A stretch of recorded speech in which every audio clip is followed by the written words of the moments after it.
A estrada se estendia diante de Lucas como um túnel infinito de escuridão. As árvores formavam uma muralha densa dos dois lados do asfalto, seus galhos retorcidos parecendo dedos ossudos que se entrelaçavam no céu noturno. Os faróis cortavam a neblina rasteira que se espalhava pelo chão, movendo-se preguiçosamente como fumaça saindo da terra. O relógio no painel do carro marcava 23h47. Ele deveria ter chegado em casa há pelo menos 1 hora, mas algo parecia errado. O trajeto não terminava. O som do motor era o único ruído que preenchia a solidão da estrada. Nem mesmo os grilos, sempre presentes no interior, ousavam interromper o silêncio sufocante daquela noite. Lucas apertava o volante, os dedos rígidos, sentindo uma leve camada de suor frio se formar na nuca. Já tinha passado por aquela estrada incontáveis vezes, mas algo nela parecia diferente agora. Como se ele estivesse atravessando um lugar que não pertencia ao mundo normal. O rádio começou a emitir um zumbido baixo, estático, oscilando entre silêncio e ruídos distantes. Ele girou o botão, tentando sintonizar alguma estação, mas tudo que encontrou foi o mesmo chiado monótono, como uma respiração metálica vinda de um abismo sem fim. Uma sensação estranha percorreu seu corpo, um arrepio gelado subindo pela espinha.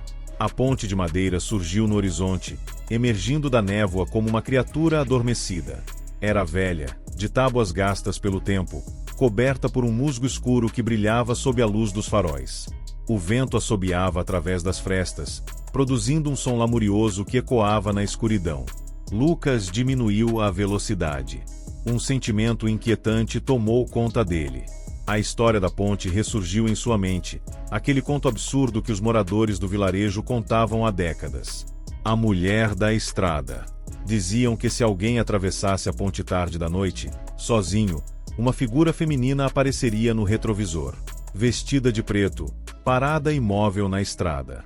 E se você olhasse diretamente para ela, nunca mais chegaria ao seu destino. Lucas nunca foi do tipo que acreditava nessas histórias. Mas agora, sentado em seu carro, prestes a cruzar a ponte, sentia algo primitivo se agitar dentro dele. Um medo ancestral, irracional, como se sua própria alma reconhecesse o perigo antes de sua mente poder processá-lo. Os pneus tocaram a madeira da ponte. O mundo ficou em silêncio. O ar pareceu pesar dentro do carro, como se uma força invisível pressionasse seus pulmões. O vento parou de soprar. O rádio, antes chiando, desligou-se sozinho. E então, ele a viu. No retrovisor, uma silhueta se formava. Uma mulher, parada no meio da estrada. O coração de Lucas disparou. Seus dedos cravaram no volante, e sua respiração tornou-se curta e irregular. O sangue em suas veias pareceu esfriar instantaneamente. A silhueta escura permanecia imóvel, mas havia algo nela que causava um terror avassalador, algo que a mente de Lucas não conseguia compreender por completo. Ele piscou. A mulher estava mais perto. Seu corpo parecia cercado por uma neblina, como se não pertencesse totalmente àquele plano da existência. Os pés descalços tocavam o asfalto frio, mas não deixavam sombra sob a luz dos faróis. O vestido negro esvoaçava, mesmo sem vento. Lucas forçou-se a olhar para frente, mas o retrovisor parecia exercer um magnetismo estranho sobre ele. Seus olhos queriam voltar, queriam verificar se ela ainda estava lá. A curiosidade, misturada ao pavor, criava uma batalha dentro dele. A estrada parecia ter desaparecido. O tempo e o espaço se desmanchavam ao seu redor, e a ponte parecia se estender infinitamente, como se ele nunca fosse conseguir atravessá-la. Algo estava errado. Ele não estava mais se movendo. O motor do carro rugia, o velocímetro indicava que os pneus estavam girando, mas a ponte não acabava. Era como se estivesse preso em um fragmento de tempo, um lapso no qual ele jamais sairia. O retrovisor tremeu. A rachadura fina surgiu no vidro, crescendo como teias de aranha se espalhando. O cheiro de terra molhada e ferrugem invadiu o carro, penetrando suas narinas, tornando-se quase sufocante. Lucas apertou os olhos. Não podia olhar. Não podia ceder. Mas o retrovisor estava lá. E a mulher se aproximava cada vez mais. A mente de Lucas começou a falhar. Ele sentia como se estivesse sendo puxado para um lugar que não pertencia ao mundo real, como se a estrada estivesse se desfazendo sob suas rodas, dissolvendo-se em algo desconhecido. O som ao seu redor era disforme, como se o tempo estivesse oscilando, desacelerando e acelerando sem padrão lógico. O retrovisor agora estava coberto por uma rachadura grossa. A imagem da mulher parecia distorcida, como se ela estivesse oscilando entre diferentes estados de existência. Seu rosto ainda estava oculto, mas ele sentia que, a qualquer momento, ela poderia virar a cabeça. E se isso acontecesse, ele sabia que não haveria retorno. A realidade dentro do carro começou a se desfazer. As sombras ganharam movimento. O painel tremeluziu. O som de algo arranhando a lataria ecoou pela noite. Lucas tentou gritar, mas sua voz não saiu. Seus dedos perderam a força, e o volante pareceu distante, como se estivesse segurando algo que não era real. O vidro do retrovisor explodiu. Por um instante, tudo ficou completamente escuro. O carro estremeceu. E então, ele acordou. Lucas despertou ao volante, o motor desligado, a estrada silenciosa ao seu redor. O relógio no painel marcava exatamente meia-noite. A ponte havia ficado para trás. O ar ao redor parecia pesado, sufocante. O silêncio era absoluto, quase antinatural. O frio rastejava pelo seu corpo, e ele percebeu que estava tremendo. Lentamente, seus olhos foram atraídos para o retrovisor quebrado. E foi então que percebeu. A marca de uma mão ensanguentada estava gravada no vidro traseiro. O reflexo no espelho não mostrava apenas a estrada vazia atrás dele. Mostrava olhos negros, vazios. E uma sombra que não pertencia a ele. O silêncio era absoluto. O tipo de silêncio que não deveria existir. Um vácuo no qual o mundo parava de respirar.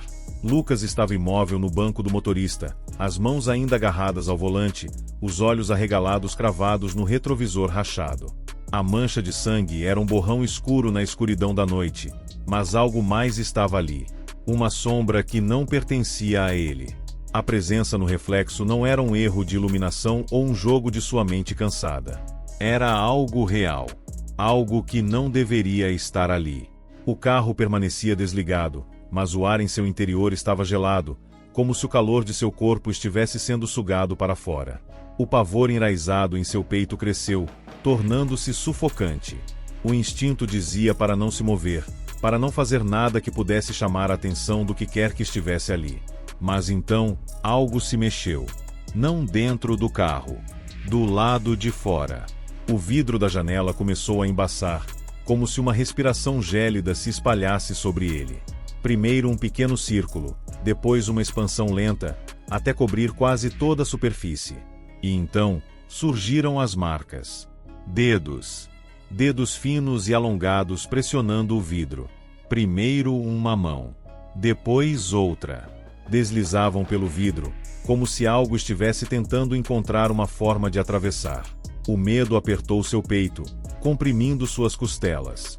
Seus pulmões pareciam incapazes de puxar ar suficiente. Então, como se o próprio tempo estivesse se dobrando ao redor dele, os dedos começaram a arranhar o vidro. Lucas queria fugir. Queria correr. Mas seu corpo estava petrificado, refém da própria mente, que insistia em negar o que via. O som do arranhar se intensificou. E então, no retrovisor, a sombra se mexeu. Ela estava virando o rosto. O terror invadiu Lucas como uma corrente elétrica que paralisava cada músculo de seu corpo. Ele sentia que, se visse o rosto dela, algo dentro de si se partiria para sempre. O que quer que ela fosse, o que quer que habitasse naquela presença sombria, não deveria ser visto. O retrovisor era pequeno, mas a imagem refletida nele era absoluta. A mulher, ainda envolta em sombras, girava lentamente a cabeça em sua direção. E então, os olhos dela se revelaram. Vazios. Infinitos. Eram como buracos na realidade, manchas de puro nada que consumiam tudo ao redor. Lucas sentiu a temperatura cair ainda mais, a pele de seus braços se arrepiando como se seu próprio corpo tentasse fugir daquilo. O sangue em suas veias tornou-se pesado, cada batida do coração dolorosa. O carro estremeceu. O vidro da janela trincou. E então, uma força invisível o puxou para trás. Não foi um movimento brusco, mas uma tração lenta e inevitável, como se algo estivesse sugando sua alma para dentro do reflexo. Sua visão escureceu nas bordas, o mundo ao seu redor ficando turvo. Sua mente gritava para resistir, mas era como se sua própria vontade estivesse sendo drenada. A estrada desapareceu. O carro desapareceu. Tudo o que restou foi a mulher. E os olhos vazios que o consumiam. O vazio se abriu ao seu redor. Ele não caía, não flutuava, apenas existia dentro da escuridão. Até que, de repente, tudo parou. O mundo voltou. Lucas estava sentado no banco do motorista, com as mãos no volante, o motor desligado, o farol fraco iluminando o caminho à frente. O relógio no painel marcava 23h47. Exatamente o mesmo horário de antes. A ponte de madeira ainda estava ali, esperando para ser cruzada. Era como se nada tivesse acontecido. Mas ao olhar para o retrovisor, percebeu que estava errado. A rachadura no vidro ainda estava lá. A marca de sangue ainda estava lá. E no banco de trás, uma silhueta escura ainda estava sentada, imóvel. Ela estava dentro do carro agora. E ele sabia que nunca mais estaria sozinho.